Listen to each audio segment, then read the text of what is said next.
Hi everyone, I'm Ines. Today is the 20th of April 2025 and I feel so lost. It's raining and it doesn't show signs of stopping, but I decided to record. I've been meaning to start this podcast for 2 years now, but I guess today, feeling completely lost, I finally found the reason to begin. Lately, I've been asking myself, what do we do when we're lost? Where do we start? And the answer that came to me was the Quran. But that only brought more questions. What does the Quran actually ask of us when we're lost? What is our first step? The only word that echoed back was assay, to strive, to seek, to walk with intention. But then again, what does striving look like when you don't know what you're striving for? Is just waking up and doing your daily routine enough? I didn't know. And that's when another question came. How did the Quran itself begin? And the answer was so clear. Iqra. Read. So I picked up a book I bought years ago but never finished. Le Phénomène Coranique by Malek Bennabi. And what makes it soulful, almost hilariously fitting, is that the author of this book, Malek Bennabi, is from my own city. He came from the same corner of the world I am now. So maybe it makes perfect sense that I had to begin right here, right where I am, and from here, this journey begins. So, today I'll focus on the first chapter titled Le Phénomène Religieux, or the religious phenomena. So, in this chapter, Malek Bennabi raises two fundamental questions about religion. The first question is, I will read it in French, as it is in the book. L'homme est-il un animal religieux d'une façon innée, instinctive, en raison d'une disposition originelle de sa nature? The second question. Ou bien a-t-il acquis cette qualité par une sorte d'osmose psychique propagée à l'humanité entière à partir d'un accident culturel initial survenu chez un groupement humain donné? So, in English, it would be, is man a religious animal due to original dispositions of his nature? Or has he acquired this quality through a sort of psychic osmosis, which means here a influence from those who are around, a cultural accident that spread across humanity with a specific human group? So Malek Bennabi goes even deeper and deeper into these questions, and honestly it's mind-blowing. But at one key point, he makes it clear that science has never proven the non-existence of God. He points out also that the debate, or the real debate, is not between science and religion, but between two types of religions: the religion of materialism and the religion of deism.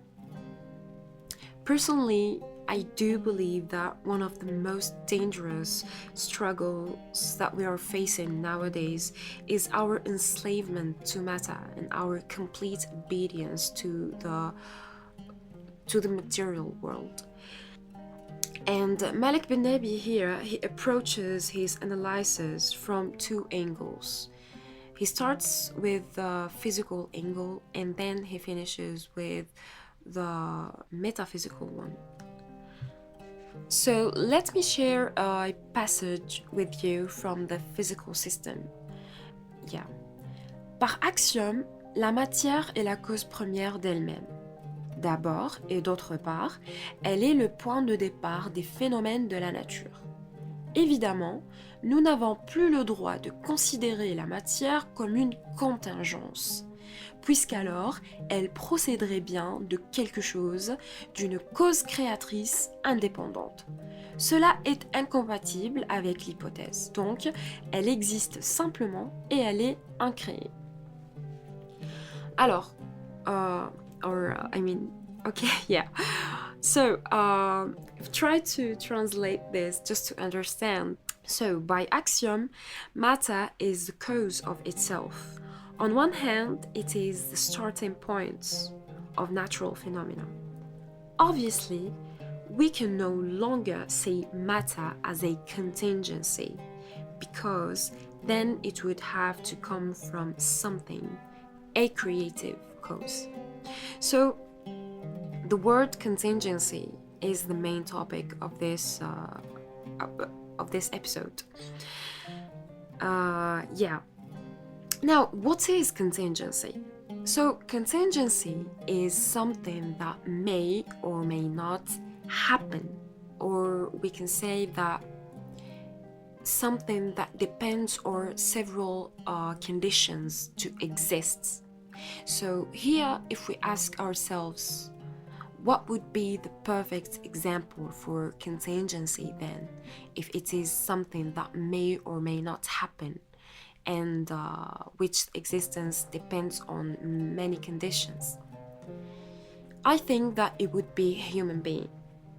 So I asked an AI, what is the opposite of contingency then? And it said that the opposite of contingency is necessity, because something contingent is not necessary to exist, or its existence is not necessary.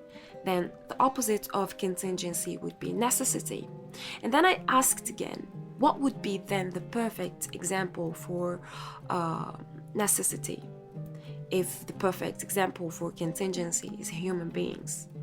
And it said that it would be mathematical and logical laws. Okay, so for a human being to exist, there are numerous factors or conditions, like our parents' meetings, the right environment, and a host of other circumstances that must align. But laws, they simply exist. They are immutable, they cannot be altered, and they are not things that we can touch. They are pure necessities existing beyond time and space. Now, if we bring that back to the axiom we mentioned earlier, which argues that matter evolves with time, because it is generated from itself, so it evolves with time. Following Malek Bennabi, he demonstrates somehow the contingency of matter step by step, showing that the physical system is fragile.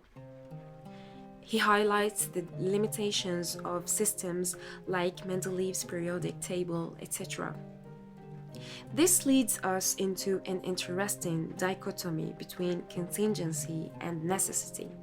So we can see here that necessity aligns perfectly with deism, and contingency aligns perfectly with materialism, the two religions that Bennabi mentioned at the beginning.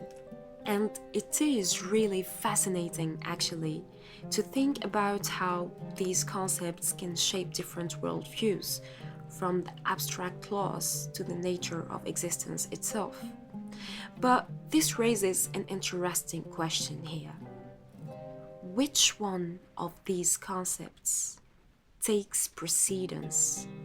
Is it necessities or contingency?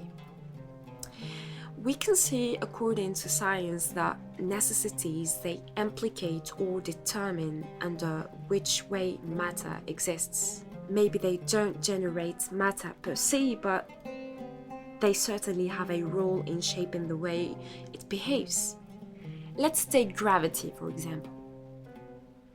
Why does gravity pull things down instead of pulling them upwards? Well, gravity just is, but the real question is, why is it this way? And this is where my personal reflection comes in. Perhaps the reason gravity behaves as it does, pulling things towards the ground rather than the sky, is because the one who established these laws wanted them to work in this specific way. So here we can try to delve in Surat Al-Ikhlas in simple terms. This surah that says Bismillah ar-Rahman ar-Rahim, قل هو الله أحد الله الصمد لم يلد ولم يولد ولم يكن له كفوا أحد صدق الله العظيم. So Surat Al-Ikhlas here in simple terms is about the oneness and uniqueness of God. It emphasizes that God is absolutely unique, Ahad, self-sufficient, Samad, and unlike anything else. He neither begets nor born, meaning he has no parents or children, لم يلد ولم يولد, and nothing is comparable to him, لم يكن له كفوا أحد. If we can see, this matches perfectly with the principles of contingency and necessity. We can see absolute necessity here. God is absolutely necessary in existence and self-sufficient, meaning he doesn't depend on anything else for his existence. Necessity. God's attributes of being unique and eternal are necessary and not contingent on anything else. Contingency. Everything else in creation is contingent and dependent on God for existence. And here there is another idea that pops up, which is the idea of miracles. What is a miracle? A miracle happens when the usual laws of the universe are disturbed or altered, which naturally shocks us because we expect these laws to remain constant. And since God is the source of all necessities, the one who established these laws, he alone has the power to alter them. In the Quran, miracles serve as reminder for God's capabilities and help us realize that there are deeper realities beyond what we can see. So guys, what we are exploring in this episode might seem a bit abstract, but it is deeply important. And it will be clearer if we tie it to something that often feels quite personal, which is faith. Many times we think of faith as something deeply personal, something almost intangible. But if we look at faith through the lens of necessity, it becomes clearer. Faith isn't just a feeling, it's a deep-rooted certainty, like a principle that must be, no matter what. It's tied to necessity because it stands beyond what can change or be altered. Now, on the flip side, we have matter. Matter is contingent. It's not necessary, and it can change. Everything we see and touch is contingent because it could have been otherwise, or it could have not existed at all, simply.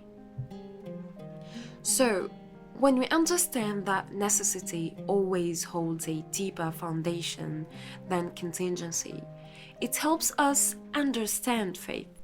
Faith isn't just wishful thinking.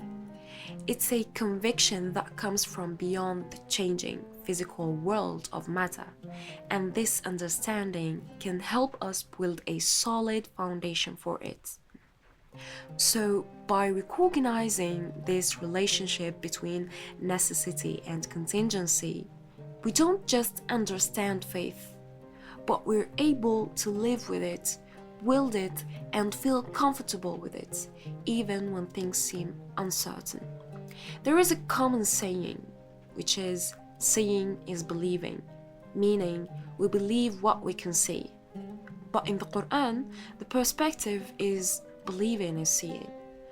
What does this mean? When we truly believe in something, we begin to see it in everything around us. It's the opposite of what we usually hear, right? This connects to the difference between materialism and deism. Materialism relies on seeing to believe, focusing only on the physical, observable world. But when we understand that necessity goes beyond matter, we shift to the deistic perspective. From that belief, we see the world differently, not just as a series of causes and effects, but as something governed by a deeper force. When we truly believe in necessity, we stop waiting for proof from matter because we comfortably believe that universe's laws are never wrong. So, my friends, necessity is beyond matter.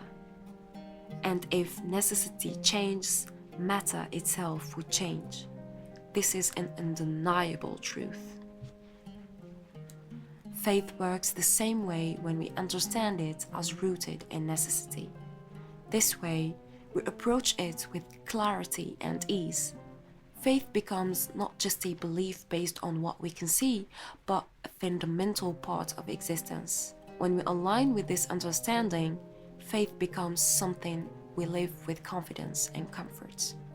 So, my friends, I want to leave you with this thought. This is my personal endeavor, and I don't claim to be a scholar or offer a tafsir of the Quran or something. I'm just someone who's trying to read, to understand, and to share.